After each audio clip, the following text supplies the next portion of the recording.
Hey, welcome in. Oh, welcome to my... Welcome to this. Okay, welcome to my studio. Or maybe start with, hi, I'm James Jane. Welcome to my studio. Okay. Okay.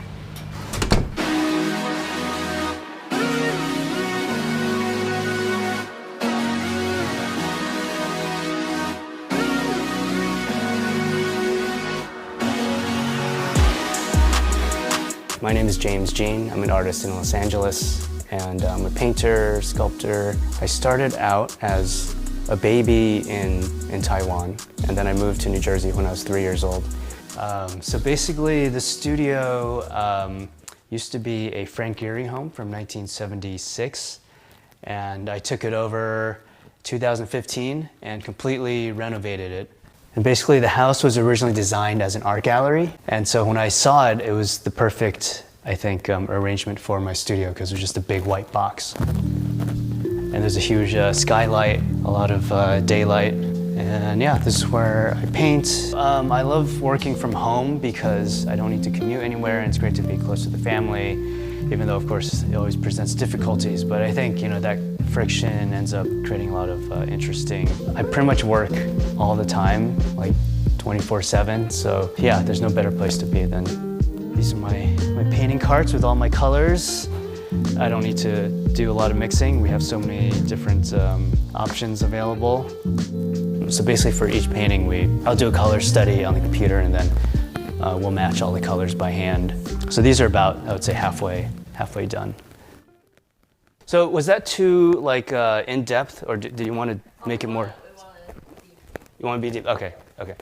Yeah, I didn't know if I was answering other questions. Sure.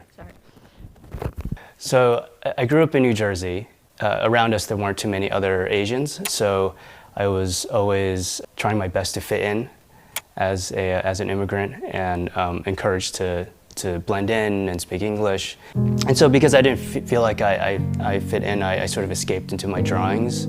And this piece is called Flood. So this features a character I call the Descendant. And the Descendant is a recurring character in my work. He's someone that is kind of floating between cultures. Usually I have him depicted upside down, a plane of glass or a mirror. So the Descendant is meant to, it's kind of representative of me in a way where his identity or his cultural ties are very,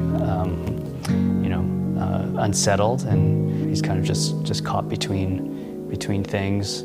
And also the idea that he's called a descendant, kind of referencing my son in a way too. So as far as James goes, I guess they just liked, my parents really liked the alliteration, so the J and the J, they liked. But also James at the time was really popular. So there were, in my elementary school, there were 2 other Chinese boys. It was 3 total, including me, and we were all named James.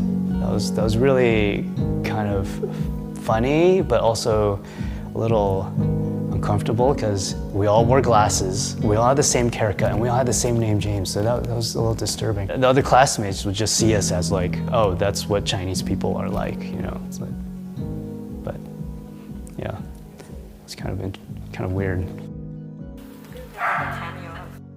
Oh, you want me to come down here? Oh yeah, very good.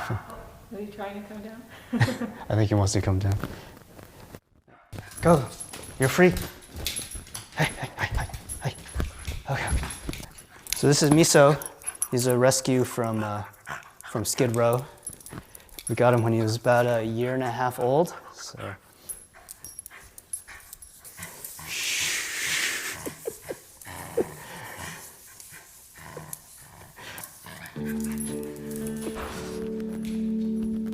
We just turned this into a dog video. We'll get more views.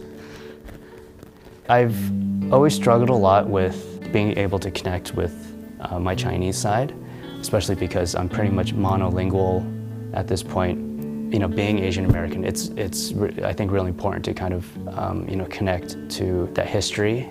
Even in my earlier work, you can see how there's a lot of Eastern influences from Chinese silk scroll paintings, and now that my work has reached a global audience, I do want to connect with China more directly and to share my work there.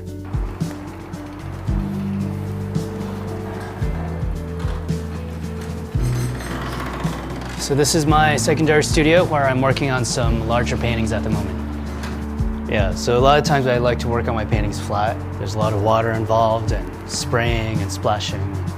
Yeah, so get these really interesting effects. These are still in its, kind of middle phase. Yeah, here we have 3 people preparing kimchi, and I'm a big fan of kimchi. You know, the lettuce leaves kind of referencing the lettuce-headed characters that appear in my work. But the ritual of making kimchi, there's just something really beautiful about it, and you know, the poses of the figures. You never really see people like this depicted in a large kind of narrative historical painting format. That I'm sort of taking this like cultural, ritualistic kind of activity and turning it into a piece of art. So we're back here in the den area of my house. Well, Hideout, I think, is meant to be representative of my own personality too. So if you see it from the outside, I feel like it is this kind of like hidden gem on the street, and then when you go and you open the door and then you see this like huge space inside, it's just this, it's like an opening into my mind, because I feel like maybe my presentation is not so impressive, but then hopefully whatever is happening internally is a lot more interesting than what people expect. So I think I've always had a difficult relationship with being an artist, and then also having to be an advocate for my own art, and to be filmed for an interview, and to have to be the front face for the work, because I always felt like I wanted the work to speak for itself. The work can always articulate things much better than I can, and I never felt confident as the person that made the work. I'm only the vessel through which the work can come to life. With Xiaohongshu, I really appreciate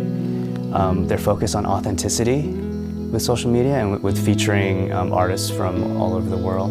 We create this dialogue and sharing, and that we can show our authentic selves, and not be afraid to share creativity and have more communication, and also healing, personal healing.